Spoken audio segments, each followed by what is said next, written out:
ఒక్క ఉసిరికాయ, ఒక్క స్తోత్రం, ఒక్క అద్భుతం. వీడియో లాస్ట్ వరకు చూడండి, అస్సలు మిస్ కాకండి. పేదరికంని బంగారు వర్షంగా మార్చిన కనకదార స్తోత్రం గురించి మీకు తెలుసా? ఒకరోజు ఆది శంకరాచార్యుల వారు భిక్షాటన కోసం ఒక పేదరాలి ఇంటికి వెళ్ళినప్పుడు ఆమె దగ్గర ఏమీ లేక ఉన్న ఒక్క ఉసిరికాయను కూడా దానం చేశారట. ఆ పేదరికం చూసిన ఆది శంకరాచార్యుల వారు లక్ష్మీదేవిని ప్రార్థించగా లక్ష్మీదేవి బంగారు ఉసిరికాయల వర్షం కురిపించింది. ఈ విషయం మనందరికీ తెలిసిందే. ఈ కలియుగంలో ఆది శంకరాచార్యుల వారు మనకిచ్చిన అద్భుతమైన స్తోత్రమే ఈ కనకదార స్తోత్రం అండి.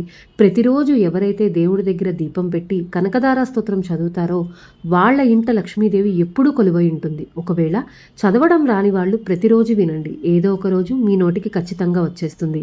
అలాగే ముఖ్యంగా ప్రతి శుక్రవారం, అమావాస్య, పౌర్ణమి వంటి ముఖ్యమైన రోజుల్లో చదివితే ఇంకా ఎక్కువ ఫలితాలు కలుగుతాయి.